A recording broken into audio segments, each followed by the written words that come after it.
लोकेश सेठिया आप सबको मेरे इस चैनल में स्वागत करता हूं। हमारा ये जो सेगमेंट है मल्टीबैगर स्टॉक, इस सेगमेंट में हम जो स्टॉक चूज करते हैं वो डेली ट्रेडिंग के लिए नहीं होता है दोस्तों। मेनली हम ये इसके लिए चूज करते हैं कि इसमें हम वेल्थ क्रिएट कर पाएं, हम अपना कैपिटल को कई गुना बढ़ा पाएं। तो आज जो हम स्टॉक लेके आए हैं उसका पोटेंशियल 5x टू 10x हो सकता है आने वाले 3 से 5 सालों में। ये मेरा मानना है दोस्तों, ये मेरी स्टडी है जो मैं आपके सामने प्रस्तुत करने वाला हूँ। इसके पहले हम आगे बढ़े, मैं पिछले कुछ स्टॉक्स के बारे में, मल्टीबैगर स्टॉक जो मैंने दिया था इस चैनल पे, उसके बारे में बात करना चाहता हूँ। तो हमने जो ये सेगमेंट स्टार्ट किया था उसमें एक स्टॉक था अदानी ग्रीन बोल के, जिसको हमने 350-340 के रेंज में आप सबको एडुकेट किया था, जो आज 1200 के प्लस उसका ट्रेड कर रहा है, मतलब ऑलमोस्ट 3x टू 4x वो हो चुका है पिछले 7 से 8 महीने के अंदर। इसके अलावा जो हमने दूसरा स्टॉक रिकमेंड किया था यहाँ पर वो है CDSL, जो 250 से 280 के लेवल पे हमने रिकमेंड किया था, जो आज ट्रेड कर रहा है 520 के ऊपर। तो आप इसको देख पाओगे ऑलमोस्ट 1x के ऊपर आपको रिटर्न दे चुका है 3 से 4 महीने के अंदर। इसके अलावा पिछले 1 महीना पहले हमने KNR कंस्ट्रक्शन को आपको रिकमेंड किया था, उसको हमने रिकमेंड किया था 280 के लेवल पे। राइट नाउ ये 340-350 के लेवल पे ट्रेड कर रहा है दोस्तों। अभी 330 आया है बट 350 तक गया है। इसको कंटिन्यूअसली आप होल्ड रखिए, ये आने वाले कुछ सालों में बहुत अच्छा रिटर्न दे सकता है, ये मेरा मानना है दोस्तों। आगे बढ़े इसके पहले मैं आपको अपना डिस्क्लेमर देना चाहूंगा। ये जो सेगमेंट हम इसमें जो स्टॉक आइडेंटिफाई करते हैं या आप सबको बताते हैं इसके बैलेंस शीट के बारे में, ये सिर्फ और सिर्फ एजुकेशनल पर्पस के लिए है। बिफोर एनी इन्वेस्टमेंट आप सबको खुद का रिसर्च करना चाहिए या आप अपने एडवाइजर से पूछ के उसके बाद ही इसमें निवेश करने की सोचें।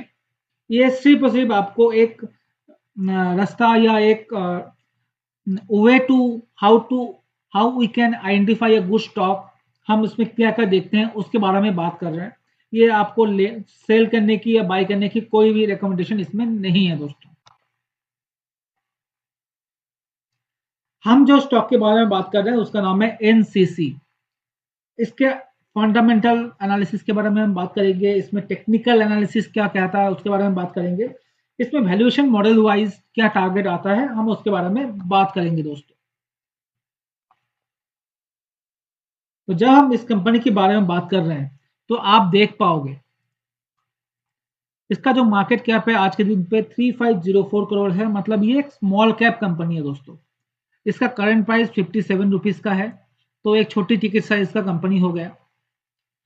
इसका स्टॉक पी ही जो 13 है, तो ये एवरेज पी के बराबर है, तो कोई प्रॉब्लम है नहीं इसमें। बुक वैल्यू इसका 81 है, जहां पर इसका स्टॉक प्राइस 57 है। डिविडेंड यील्ड इसका 0.35% है। ROE 13% and ROCE 13% and ROE इसका 7% है। डेट टू इक्विटी रेशियो जो मोस्ट इंपोर्टेंट होता है इस टाइप की कंपनी, जो कंस्ट्रक्शन लाइन की कंपनीज होती है, NCC आपको पता है दोस्तों रोड कंस्ट्रक्शन में ज़्यादा इन्वॉल्व है। इसका डेट टू इक्विटी रेशियो 0.37 है।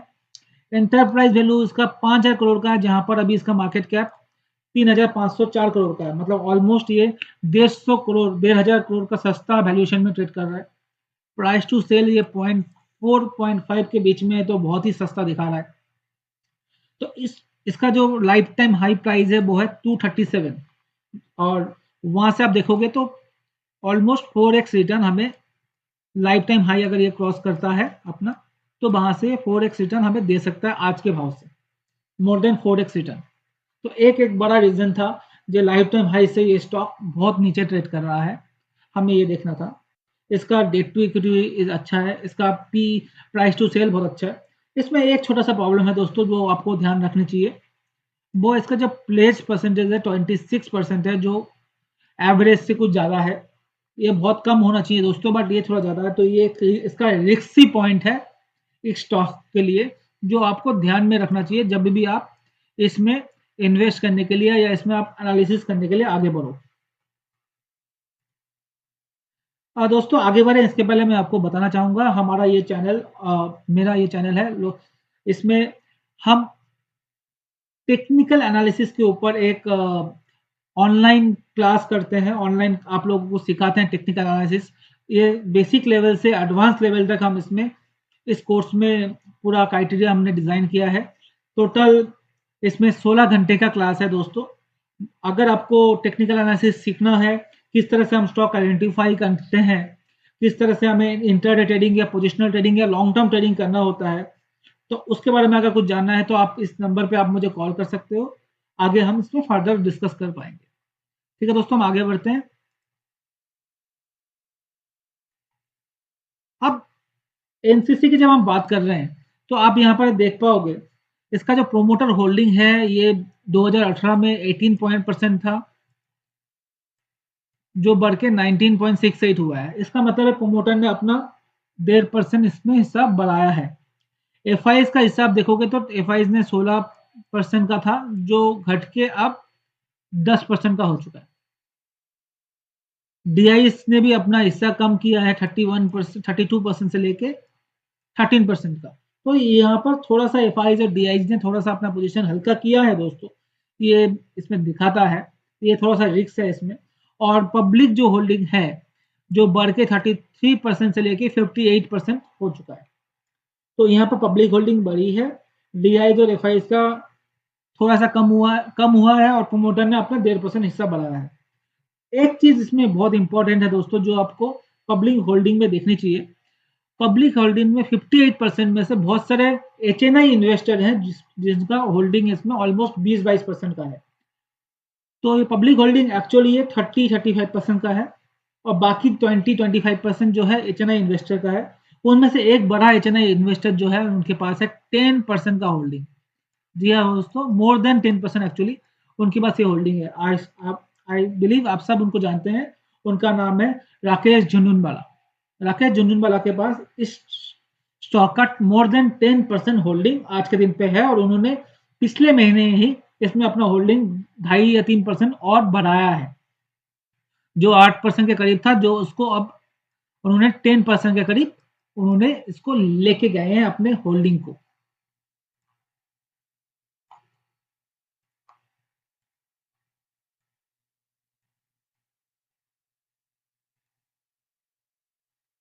अब हम बात करते हैं प्रॉफिट एंड लॉस स्टेटमेंट की। ध्यान से देखिएगा दोस्तों, जो मोस्ट इंपॉर्टेंट बात हम बोलने की कोशिश कर रहे हैं यहाँ पर।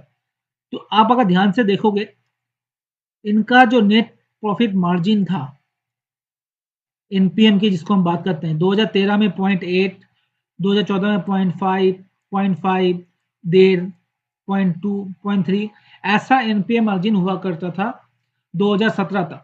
मगर इनका जो कंपनी का स्ट्रक्चर घूमा है वो यहाँ पर देखो आप। एनपीएम मार्जिन देखो, 2%, 4.5%, 4%, जहाँ पर हमने फरवरी में इसमें थोड़ा सा कट आउट भी देखा था कोविड के चक्कर में। उसके बाद भी 4% के करीब इसका एनपीएम मार्जिन है। NPM margin is net profit margin.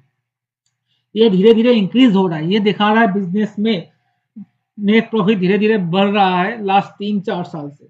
तो एक ही इसका पॉजिटिव पॉइंट है। अगर आप ध्यान से देखोगे दोस्तों, इसका 2019 में जो हाई था 112 का था, 2018 में भी इसका हाई 112-17 का था। मार्च में लो इसका 18.75 का था। वहां से ये ऑलरेडी 3x हो चुका है और 2x हो चुका है और 57 के लेवल पे अभी ये ट्रेड कर रहा है दोस्तों। अगर आप ध्यान से देखो मार्केट कैप वाइज, इसका जो मार्केट कैप अगर 2018 में देखोगे तो 7,000 करोड़ का था, जहां पर मार्च के लो में 1100 करोड़ का आ चुका था। वहां से 7 गुना सस्ता मार्च में हुआ था। अगर आप देखोगे अभी 3500 करोड़ का है। तो अभी भी अगर मैं 2018 के भाव या 2019 के भाव की बात करूं तो यहाँ से डबल होने का चांसेस अभी भी है। इस डेटा से तो हमें ये दिखता है। और साथ में हमें ऑपरेटिंग प्रॉफिट एनपीएम मार्जिन जो है वो भी देख रहे हैं इंप्रूव होते हुए दिख रहा है। तो ये भी एक अच्छा पॉइंट है इस स्टॉक। अब नेक्स्ट स्लाइड में चलते हैं। इस स्लाइड को हमने बनाया है बैलेंस शीट से लेके इसमें हम परसेंटेज टर्म में आप सबको बताने की कोशिश कर रहे हैं किस तरह से कंपनी ने इम्प्रूवमेंट लेके आए हैं अपने बोरोइंग्स में। अगर आप देखोगे तो ध्यान से देखो दोस्तों, बोरोइंग्स 2011 में इसका जो बोरोइंग्स था 43.43% का था, जो ये घट के अब सिर्फ और सिर्फ 15.79 या 16% आप बोल सकते हो, टू बी प्रिसाइज 16% के ऑन एन एवरेज 16% इनका बोरिंग रह चुका है। तो 2011 से लेके 2020 लास्ट 10 सालों में इन्होंने अपना बोरिंग्स को काफी हद तक कम किया है, जो एक अच्छा बैलेंस शीट, अच्छी मैनेजमेंट का पहचान ये दिखा रहे हैं।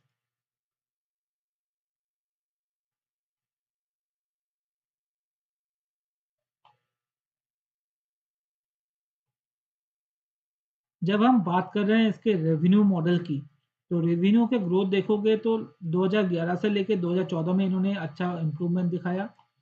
15 से लेके 18 तक इनका साइडवेज या एक सैचुरेशन पॉइंट था, जहां पर एक ही लेवल पे इन्होंने अपना रेवेन्यू को कंस्टेंट रख पाए, इसको बढ़ा भी नहीं पाए और ज़्यादा घटा भी नहीं। 2019 में ये रेवेन्यू बढ़ के अच्छा खासा इन्होंने 12,000 के ऊपर इसका रेवेन्यू इन्होंने लेके जाने में कामयाब हुए। 2020 में वापस ये रेवेन्यू घट के 8,900 करोड़ के करीब आई, जो because of pandemic and all that इनका रेवेन्यू थोड़ा सा कम हुआ। जब हम बात करते हैं, नेक्स्ट स्लाइड में हम जाते हैं, तो आपको ज़्यादा क्लियरिटी आएगी इनकी बैलेंस शीट पे। कैश फ्रॉम ऑपरेशन अगर देखोगे, ऑपरेटिंग कैश फ्लो या कैश फ्लो की आप बात करते हैं, जो एक इंपॉर्टेंट पैरामीटर होता है कोई भी कंपनी को चूज करना या नहीं करना में, आप देखोगे कंटिन्यूअसली ये धीरे धीरे अपर लेवल पे जा रहा है 2017 से लेकर 2020 में, जो एक अच्छा हेल्दी साइन है कोई भी एक कंपनी में इन्वेस्ट करने के लिए।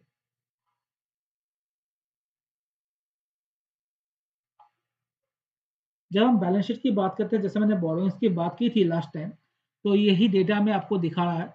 2014 में जिनकी इनकी बोरोइंग 3900 करोड़ की थी, जो घट के 2100 करोड़ या 2200 करोड़ का रह गया, 21.81.47 2181.47 करोड़ रह चुका है, जो 39 करोड़ के अप्रोक्स 3900 करोड़ के अप्रोक्स ये हुआ करता था।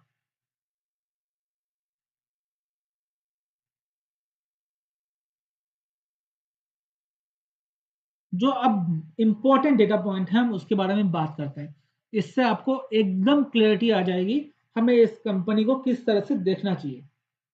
तो अगर आप डेटर्स डे देखोगे, तो डेटर्स डे 2016 में 140, 2017 में 166, 2018 में 216।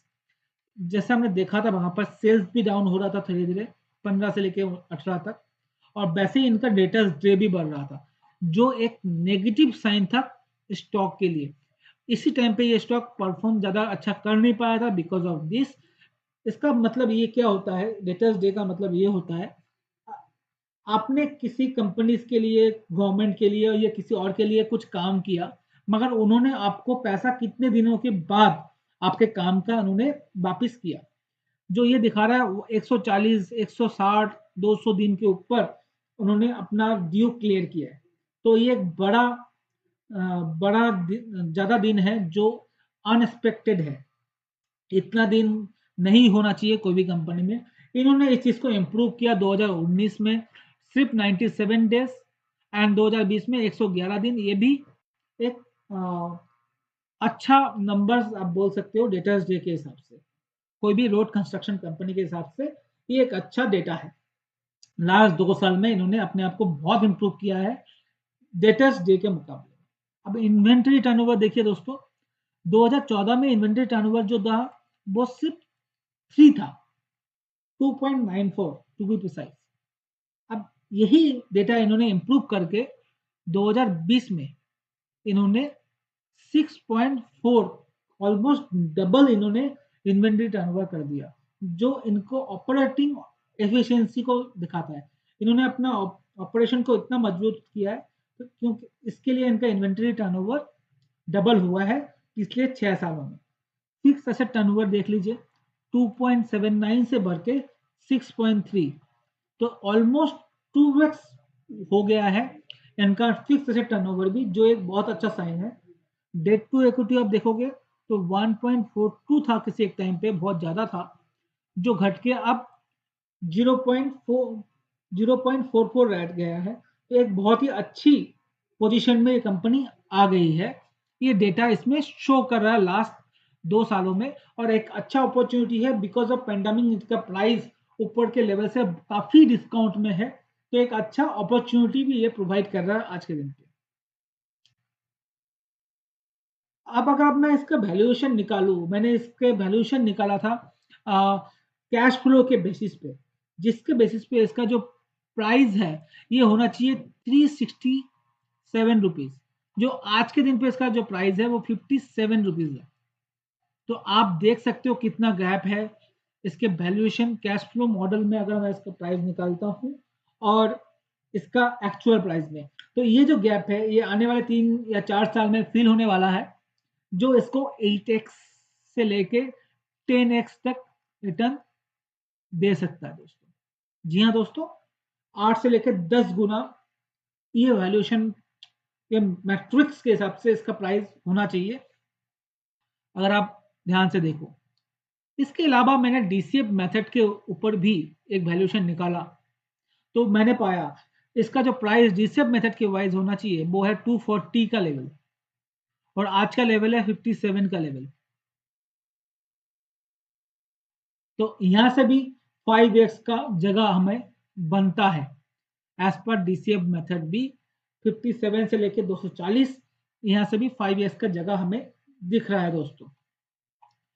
अब ये तो था फंडामेंटल्स, क्या टेक्निकली भी ऐसा कुछ हमें दिखता है? चलिए मैं आपको दिखाता हूं।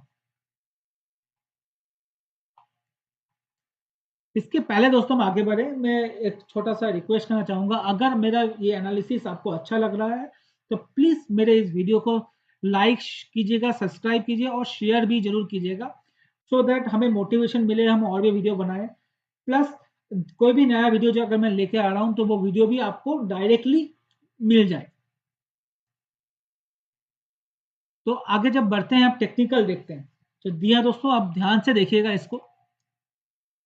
ये 1 2 3 4, ये 4 साल को ध्यान से देखिए, जो 4 पॉइंट मैंने अभी क्लिक किया है, ये 2004 का लेवल है, ये 2008 का लेवल है, ये 2014 का लेवल है, और ये 2020 का लेवल है। तो ध्यान से देखिए, चारों का लेवल ऑलमोस्ट सेम है। एक बड़ा करेक्शन आया जो इसको इस लेवल पे लेके आया है। जब भी एक बड़ा करेक्शन आता है तो स्टॉक प्राइस को 1 2 3 और 4 के लेवल पे लेके आता है, जो ऑलमोस्ट 15 से लेके 18 18 20 रुपए का होता है। इसके बाद क्या होता है वो इंपॉर्टेंट है, आप ध्यान से देखिएगा। ये जो रिटर्न हुआ है 20 रुपए से लेके 240 रुपए, सिर्फ और सिर्फ 39 बार, मतलब 39 मंथ के अंदर 1552% का रिटर्न इन्होंने दिया 2004 से लेकर 2006 के अंदर, 2 साल के अंदर दोस्तों। नेक्स्ट जब आया 2008 में, 2008 से लेकर 2010 में 450% का रिटर्न दिया, या 4x का रिटर्न दिया सिर्फ 14 महीने के अंदर, ओनली 14 मंथ के अंदर। अब तीसरा वाला, पहला वाला 40 मंथ्स के लिए, 40 मंथ्स के अंदर 1500% का रिटर्न। दूसरा वाला 14 मंथ में 400% का रिटर्न। अब तीसरा वाला थोड़ा सा लंबा, 14 महीने, 14 से लेकर 18, 4 साल के अंदर, या 51 मंथ में आप बात करें 1000% का रिटर्न। जी हाँ दोस्तों, 1000% का रिटर्न इस स्टॉक ने दिखाया। नाउ दोस्तों, जैसे कि मैंने आपको 1 2 3 समझाया है, तीसरा साइकिल समझाया है, चौथे साइकिल में अगर हम बात करें तो चौथा साइकिल अभी जस्ट स्टार्ट हुआ है, जो अभी 20 रुपए से 57 रुपीज़ तक आया है। ये अगर 57 से इसके हाई तक जाता है जो है 149 तक, तो आपको यहाँ से 3x का रिटर्न इस साइकिल में मिल सकता है। अगर ये ब्रेकआउट इस लेवल पे आता है दोस्तों, तो आपको 240 तक का लेवल इस स्टॉक में आपको दिख सकता है, जो आपको यहाँ से 8x का रिटर्न दे सकते हैं आने वाले 3 से 5 सालों के अंदर। जैसे मैंने आपको यहाँ दिखाया 39 मंथ, 14 मंथ, 51 मंथ। तो मुझे भी लगता है वापिस ये जो है, क्योंकि इस बार थोड़ा सा तेजी से मार्केट ऊपर जा रहा है, तो ये स्टॉक भी तेजी से जाएगा। तो मुझे लगता है 24 से लेकर 30 मंथ के अंदर आपको 5x to 8x का रिटर्न आपको स्टॉक पे दिख सकता है। अगर इस तरह की एनालिसिस आपको और भी चाहिए दोस्तों, तो आप मुझे कमेंट सेक्शन में लिख के बता सकते हैं, सो दैट मैं उस स्टॉक का कोशिश करूंगा उसका एनालिसिस करने का। एंड अगर आपको इसमें भी कुछ इम्प्रूवमेंट आपको दिखता है तो प्लीज़ बताइएगा, मैं कोशिश करूंगा उसको अपने वीडियो में इम्प्लीमेंट करने का। Thank you. Thank you.